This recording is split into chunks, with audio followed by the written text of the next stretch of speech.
আসসালামু আলাইকুম। আমরা আজকে পড়ব মৌলিক সংখ্যার একটা টপিক নিয়ে, ছোট টপিক। আসলে মৌলিক সংখ্যা কি? মৌলিক সংখ্যা নিয়ে আমাদের সবচেয়ে বেশি পরীক্ষার খাতে যেটা আমাদের ভেজাল লাগে, যে মৌলিক সংখ্যা বাইর করতে আমাদের কষ্ট হয়ে যায়।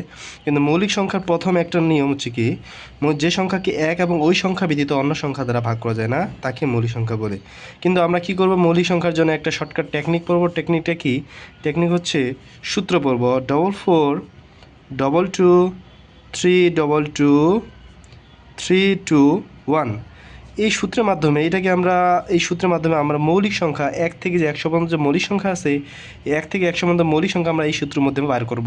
যেমন এটার মাধ্যমে কী করব, 1 থেকে 100 পর্যন্ত মৌলিক সংখ্যা আমাদের মনে রাখার টেকনিক। মৌলিক সংখ্যা 1 থেকে 100 পর্যন্ত কি মৌলিক সংখ্যা মনে রাখার টেকনিক। যেমন আমরা এটাকে মনে রাখতে পারি 017 দিয়ে, তারপর 4422 322 321। তাহলে আমাদের কি সহজে মুখস্থ থাকবে। তো আমরা কেমনে কী করবো, যেমন এই যে 44 দিছি 4, আমরা একটু ফাঁকা ফাঁকা করে লিখলাম 4 2 2 3 2 2 3 2 1। দেখো এই যে আমরা 4 লিখলাম, এই 4 মানে কি 1 থেকে 10 পর্যন্ত, 1 থেকে 10 পর্যন্ত। তাহলে 1 থেকে 10 পর্যন্ত কয়টি মৌলিক সংখ্যা আছে বলতে হবে কি 4টি। তাহলে 10 থেকে 20 পর্যন্ত কয়টি মৌলিক সংখ্যা আছে 4টি। 20 থেকে 30 পর্যন্ত কয়টি মৌলিক সংখ্যা আছে 4টি। আপনি 30 থেকে 40 পর্যন্ত আছে 4টি। 30 থেকে 40 পর্যন্ত কয়টি 4টি। 40 থেকে 50 পর্যন্ত আছে না, 30 থেকে 40 পর্যন্ত, তো 20 থেকে 30 পর্যন্ত 2টি। 30 থেকে 40 পর্যন্ত কয়টি 2টি। 40 থেকে 50 পর্যন্ত 3টি, এবং 50 থেকে 60 পর্যন্ত হচ্ছে 2টি। 60 থেকে 70 পর্যন্ত 2টি।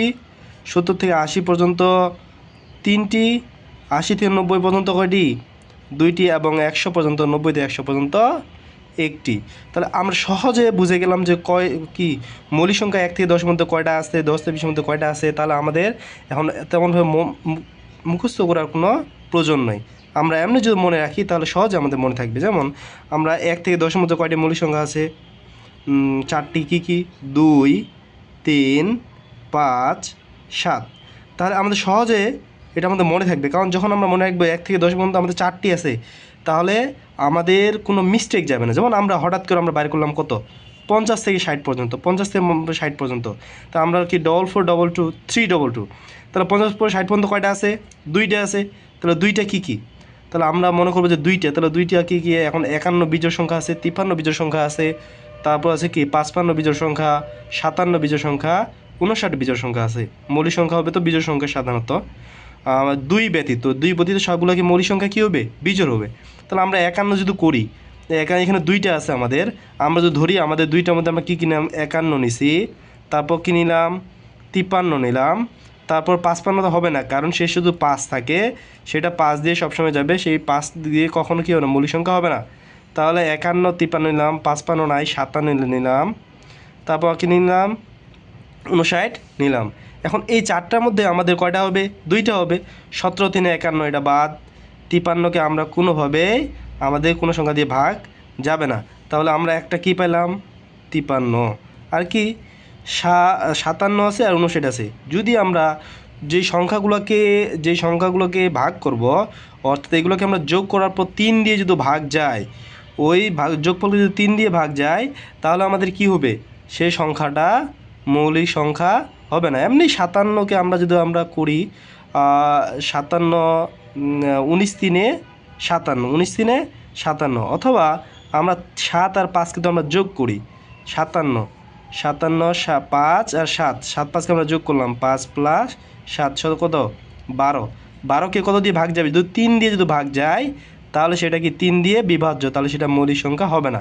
তাহলে আমাদের 3 দিয়ে ভাগ যায়, তাহলে 12কে 3 দিয়ে ভাগ যায়, অর্থাৎ এটা হবে না। আর 9 5 কত 14, 14কে আমাদের কি 3 দিয়ে ভাগ যাবে যাবে না, অর্থাৎ। এবং আমরা 59কে আমরা কোনো ভাগ করতে পারতেছি না, এটার জন্য কী হবে 59 হবে মৌলিক সংখ্যা। এইভাবে আমরা সহজে মৌলিক সংখ্যাটা বাইর করতে পারবো। মৌলিক সংখ্যা বাইর করার জন্য আমরা আরেকটা আমরা যদি এইভাবে অনেক সময় পরীক্ষায় আসে যে 20 থেকে 50 পর্যন্ত, 20 থেকে 50 পর্যন্ত কয়টি মৌলিক সংখ্যা আছে, কয়টি মৌলিক সংখ্যা আছে সংখ্যা আছে, তাহলে আমরা তখন কি করব, একটা একটা করে গণাবো না, তখন তো আমাদের সেটা সময় নাই।